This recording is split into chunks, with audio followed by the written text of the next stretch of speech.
अस्सलाम वालेकुम नाजरीन, नदीम डेली की नई वीडियो में खुश आमदीद। दोस्तों, आज हम बात करेंगे इस अजीम गुलकारा की जिंदगी के उस राज के बारे में जिससे बहुत से लोग नावाकिफ हैं। जी तो जनाब, हम बात कर रहे हैं बुलबुले हिंद लता मंगेशकर के बारे में। यकीनन आप ये वाकया सुनकर हैरान रह जाएंगे। दोस्तों, तो आते हैं वीडियो की जानिब। ये वाकया खुद लता मंगेशकर ने बयान किया।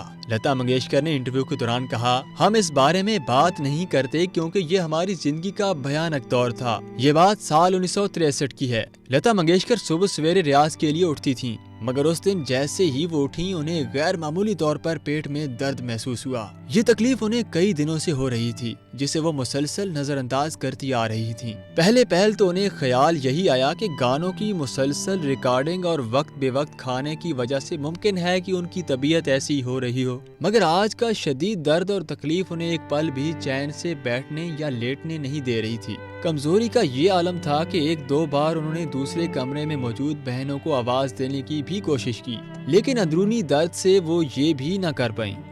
बिस्तर का कोना पकड़ने के बाद जैसे ही उन्होंने एक बार उठने की कोशिश की तो चकराकर वापस गिर गईं, और इसी दौरान उन्हें पै दर पै हरी उल्टियां हुईं और उनकी तकलीफ में डूबी हुई बुलंद आवाज सुनकर घर वाले उनके आसपास पहुंच गए।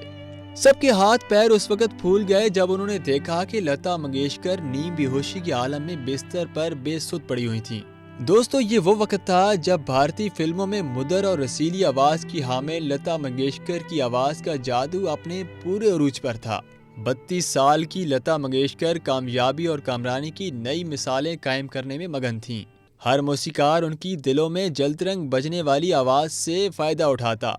वो मुसलसल 4 साल से बेहतरीन गुलकारा का फिल्म फेयर अवार्ड जीत रही थीं। इस तरह लता जी अपने मुकाबले के कई गुलकारों की छुट्टी करा चुकी थीं, मगर उस वक्त लता दुनिया जहां से बेफिक्र अनजानी तकलीफ से गुजर रही थीं। लता मंगेशकर के घर वालों के लिए ये सूरत हाल खासी परेशान कुन थी। जब ही फौरी तौर पर फैमिली डॉक्टर DR कपूर को बुलाया गया, जो अपने साथ एक्सरे मशीन तक ले आए। लता मंगेशकर की हालत बिगड़ती जा रही थी। डॉक्टर ने लता की नब्ज चेक की और फिर उनके पेट का एक्सरे किया। लता की बहनें और भाई के चेहरे पर फिक्र बढ़ती जा रही थी। सबकी निगाहें डॉक्टर को देख रही थीं, जिनके निकले हुए अल्फाज सुनने के बाद ऐसा महसूस हुआ जैसे कमरे में जोरदार धमाका हो गया हो। डॉक्टर DR कपूर ने एक्सरे और लता मंगेशकर को देखने के बाद बस यही कहा, इन्हें स्लो पॉइजन दिया जा रहा है। जी हाँ नाजरीन, ये वो इंकिशाफ था जिसके बाद हर कोई सहम कर रह गया। डॉक्टर के मुताबिक ये जहर लता को खाने के जरिए दिया जा रहा था। ये सुनकर ओशा मंगेशकर फौरी तौर पर बावर्ची खाने की तरफ भागी। तलाश की उस बावर्ची की जो रोज खाने बनाता था, लेकिन उसका दूर दूर तक कोई अता पता नहीं था। फौरी तौर पर उन्होंने पके पकाए खाने को जाया करना शुरू कर दिया। दूसरी जानिब डॉक्टर DR कपूर ने दीगर अहले खाना को बताया कि खुशकिस्मती से लता मंगेशकर को दिए जाने वाला ये जहर इब्तदाई मराहिल में था, लेकिन इसके असरात को दूर करने के लिए लता का बाकायदा इलाज होगा, क्योंकि जहर ने उनके मैदे को मुतासर किया है। हर किसी के चेहरे पर हवाइयां उड़ रही थीं। सवाल बेशुमार थे जो जहनों में कलबला रहे थे कि आखिर वो कौन था जो लता मंगेशकर से इस कदर नफरत और अदावत रखता है कि उन्हें धीरे धीरे मौत की आगोश में पहुंचाना चाहता है। कौन है वो? मगर कोई भी इसका जवाब देने की पोजीशन में नहीं था। अब इस सूरत हाल में डॉक्टर DR कपूर की निगरानी में लता मंगेशकर के इलाज का आगाज हुआ। बावर्ची खाने की जिम्मेदारी ओशा मंगेशकर ने संभाल ली। वो बावर्ची जो कई महीनों से मंगेशकर खानदान से जुड़ा हुआ था, वो ऐसे गायब हुआ जैसे गधे के सर से सींग। ये और बात है कि उसकी तलाश के लिए खुद मंगेशकर खानदान ने कोई जिदोजहद नहीं की। उनका यही कहना था कि उनके पास इस हवाले से कोई सबूत नहीं है कि जहर वाकई बावर्ची दे रहा था या कोई और। फिल्मी दुनिया में ये खबर आग की तरह फैल गई कि लता मंगेशकर को जहर दिया जा रहा था। कुछ लोगों ने तो यहाँ तक फसाने घड़ने शुरू कर दिए कि अब लता मंगेशकर कभी भी गुलकारी नहीं कर पाएंगी। इस अरसे में लता मंगेशकर गुलकारी से दूर रहीं। 3 महीनों बाद लता मंगेशकर जब रूबे सेहत हुई और जहर का असर तकरीबन खत्म हो गया, तो वो चलने फिरने के काबिल भी हो गईं।